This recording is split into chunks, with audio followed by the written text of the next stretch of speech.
Okay, want to talk a little bit about something I noticed about a week ago. The discourse on this may have fallen out, but that's okay. I'm late to the party. I saw this tweet make the rounds out there from Elon Musk.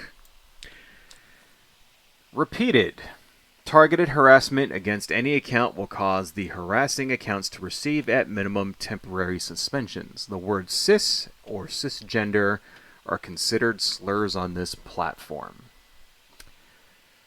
That was from Elon Musk this past June 20th. So how long ago was that? About 2 weeks? What the fuck is this? What happened here? What's the story behind this? How did this happen? Because cis and cisgender are not slurs at all in the slightest whatsoever.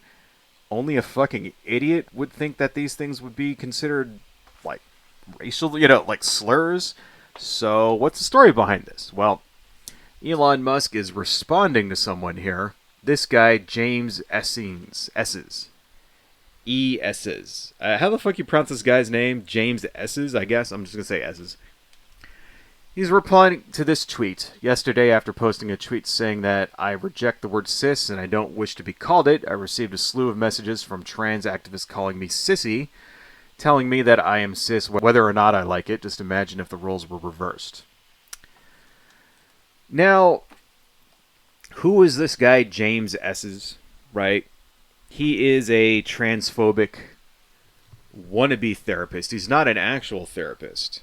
He is someone who was going to college to become a therapist who got kicked out of his university course. And the reason why he got kicked out of his university course is because he launched a public petition that he says was to safeguard therapy and counseling for vulnerable children with gender dysphoria.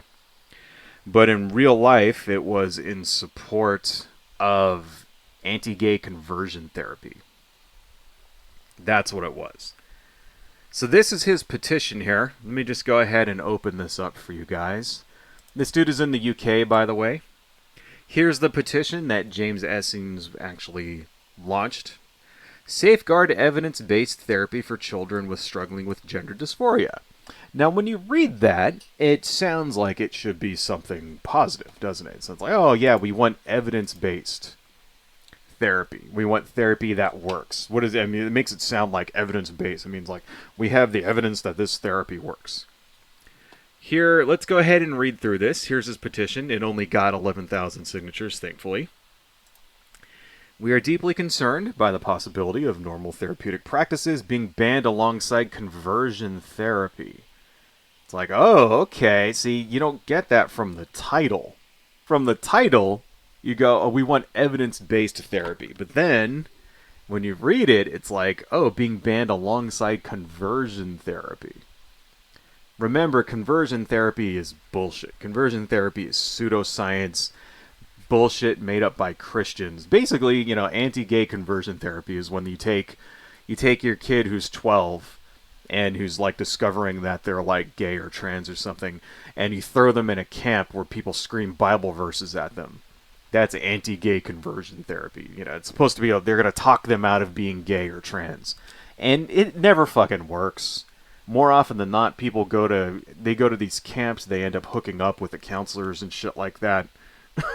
Right?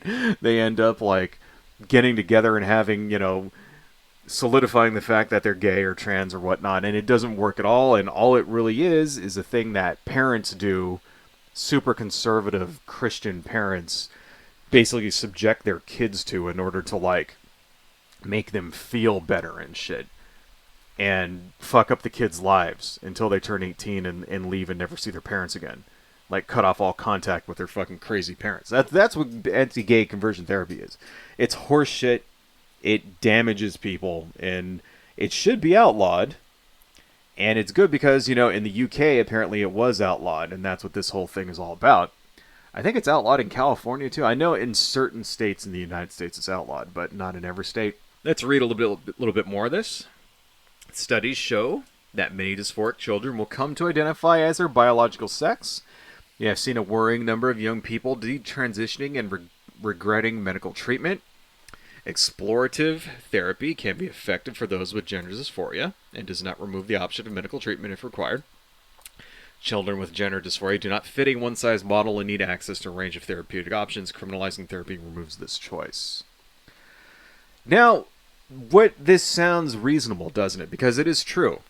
It is true that not everyone who explores different parts of their sexuality as a teenager ultimately comes to identify with that, with those explorations. That is definitely true.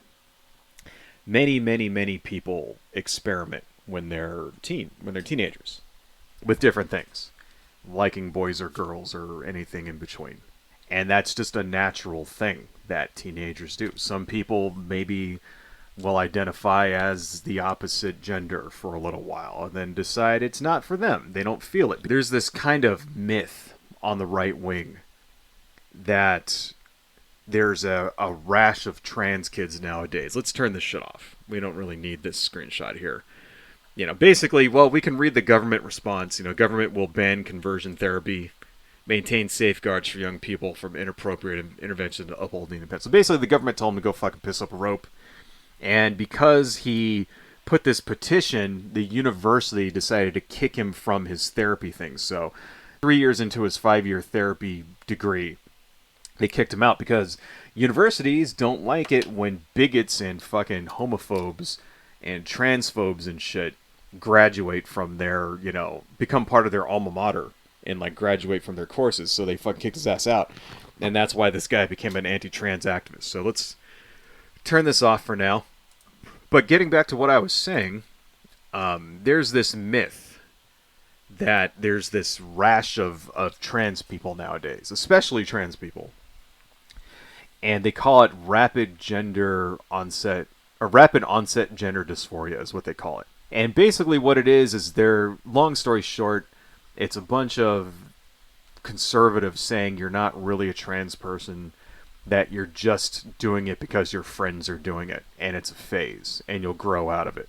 And that's what he's trying to say here when he says that most kids will identify as their birth gender. And here's the thing, it's kind of twisting around the evidence. It's well, no, many kids do go back.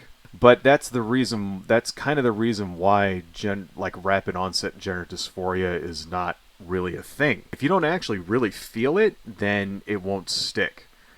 So that's why that's a myth. It's sort of like if you just did it because your friends did it, then you're not true to yourself, and eventually you will go back to identifying as what you really truly feel.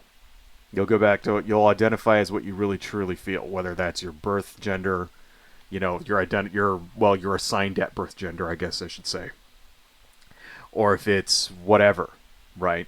So no, it's not like somebody goes, you know what, I'm gonna go get, I'm now a woman, I'm gonna go get a sex change now, and I'm gonna pay all this money and get my balls chopped off and put in a jar and stuff just because my friends like it, because I want to be like them.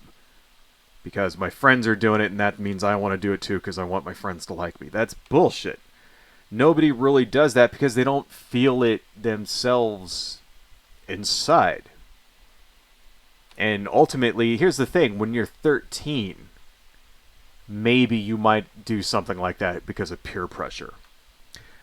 But those are the people that tend to identify back as their assigned at birth gender or whatever, because they don't actually feel it. And that's perfectly fine. They're just exploring, see? You should be allowed to explore these things. Especially when you're a teenager. You should be allowed to explore these things and not have to suffer the bigotry of others. Anti-gay conversion therapy takes that, they'll take that and they'll just fuck people up, and they think it's like demons and shit. They think Satan has taken over your kid's mind and all that other crap. So it's fucking bullshit. And the evidence shows that anti-gay conversion therapy is horseshit and it doesn't work. And it just fucking damages people psychologically. Right? So that whole petition is bullshit in the first place. That's who this guy is. That's who this guy fucking... That's what he's all about. And that's who fucking Elon Musk was responding to. And it's bullshit. So based on that, based on some transphobes fucking dipshit fucking argument, he decides that the word cis is now a slur, which is the dumbest fucking shit ever. Here's some more proof here. James S's is a bit of a homophobe. Let's turn on our laptop again. Another tweet from James S's here. I formally and publicly declare that I reject the label of cis. I don't believe in gender ideology. I self-identify as cis. Using this term makes me feel unsafe and demonstrative of your hatred towards me. Anyone who uses the term cis to describe me is a bigot. This doesn't make sense, because the term cis is applied to literally 99% of the population, if not more. What's the percentage of the population of trans people? It's like something like 1.4%, something like that. It's very low. Which is the other thing, like, why is there all this fucking controversy over, like, such a small amount of people? Can't we just let these people live in fucking peace and just mind our own fucking business over this, right? It's not like this is a slur that was created by trans people in order to separate and make fun of the normies or some shit like that. This was like a scientific term that you use in psychology books and has been used for decades. There's like it doesn't make any fucking sense. It's like saying that if you were to call me short, and if I were to go, because I'm like 5'9", right?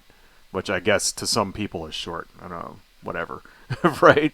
And and then if I were to say, well, anyone who calls me short, that's a slur.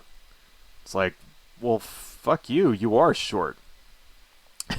Right? Like, you know what I mean? Like, or if I were to, like, call somebody skinny because they weigh 98 pounds, it's like, well, what do you want me to fucking call you then? It's accurate. It's not a slur. I mean, I guess you can use any word in a mocking way, but it just doesn't make any fucking sense. It's like, how, and just imagine, like how fucking ridiculous, like, and entitled that is when someone takes a term that applies to virtually everyone and is sort of like, you will not call me that. Or it's like, go fuck yourself. Seriously, like there's just the fucking entitlement dripping from this asshole. Kind of fucking ridiculous. Like, I mean, I guess if there was a long history of actual discrimination against cis people or something like that, then you could say it, but there isn't at all. Like, it's sort of like when you, I guess a good equivalent would be using racial slurs against white people. Like, for example, there's certain words that I'm not allowed to say on Twitter because my stream, I'll get kicked off. And they're considered racial slurs against white people, right? And yeah, it's bad. You shouldn't say words like that against white people, right? You shouldn't be a bigot towards anyone, white people included. But it doesn't hit as hard as when you say, like, the C word, the word I'm trying to say here that I'll get kicked off of Twitter for. Or not Twitter. I'll get kicked off of Twitch for saying the C word here. It doesn't hit as hard as when, say, for example, the N word against black people. It doesn't have the same kind of history. It doesn't have the same kind of impact. Why is that? Because white people were not lynched, for example. Right?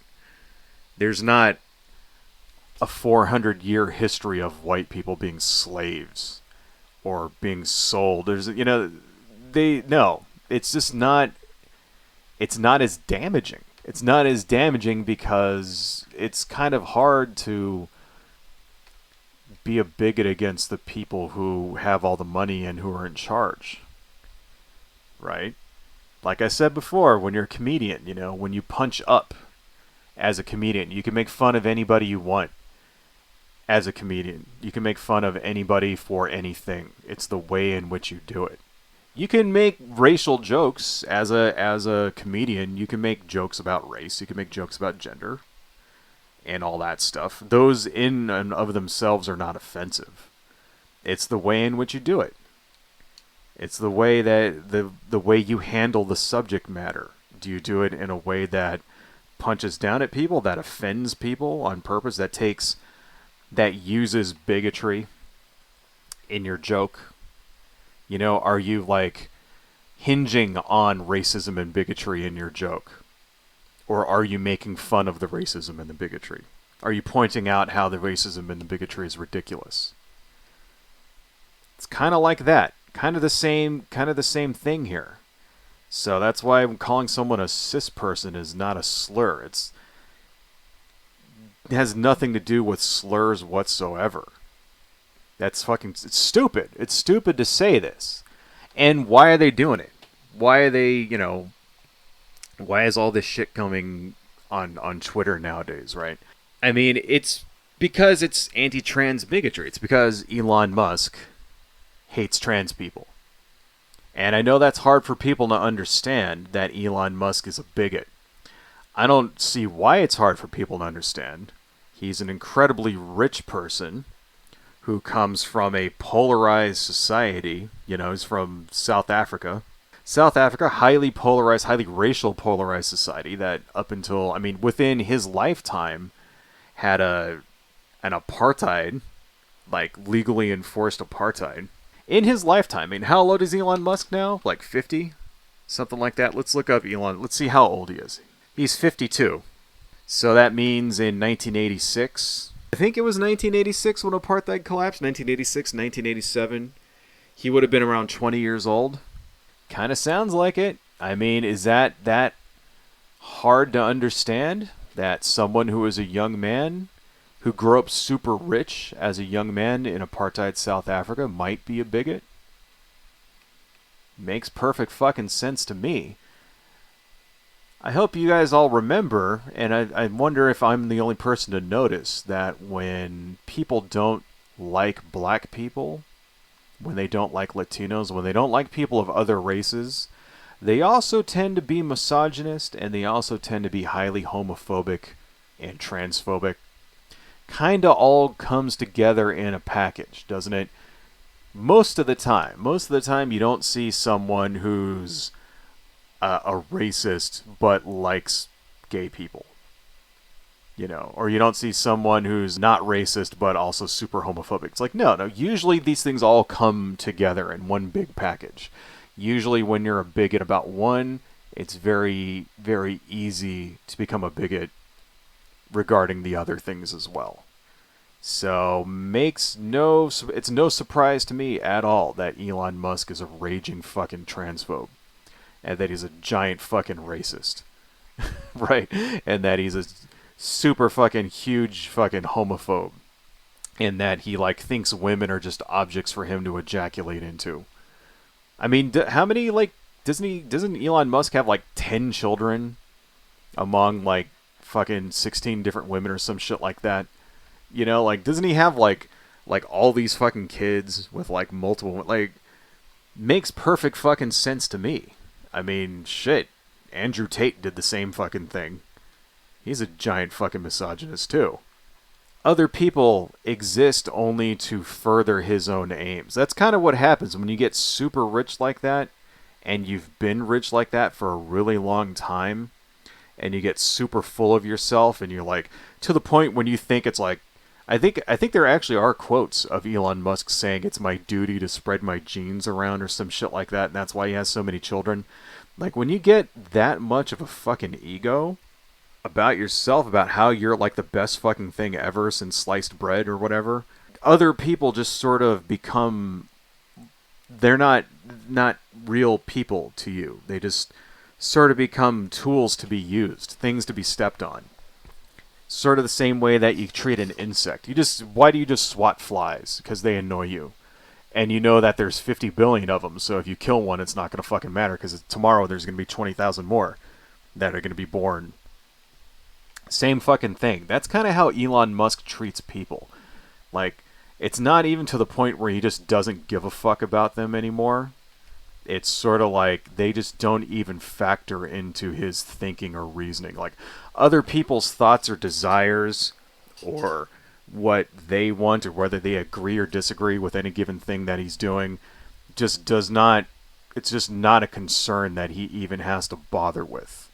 Like, he's so fucking rich that he knows that people are gonna, and people have been sucking his dick for so long that he knows that anything that he fucking says, somebody out there is gonna stroke his ego over it. And this is why you notice that Musk is like losing his fucking mind when Threads started, and somebody is actually like disobeying his edicts and challenging him, and that's why he's losing his fucking mind and he wants to go fight Zuck in the fucking Coliseum or whatever.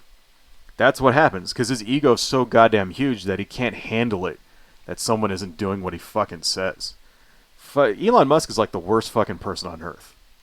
He is, and this whole bullshit with the cisgendered shit just kind of cements that for me. That it's like, yeah, he's basically doing it so that it's okay for people on his platform to be transphobes and nobody can stand up to him. He's removing the ability for you to stand up to him. I mean, if there's any fucking reason to abandon Twitter, that's it. Hello folks, if you like what I do and you want to support the channel, please consider buying something from my Etsy shop, supporting me on Patreon, liking and subscribing, and checking me out across my social media links listed below. Thank you all so much, and see you next time.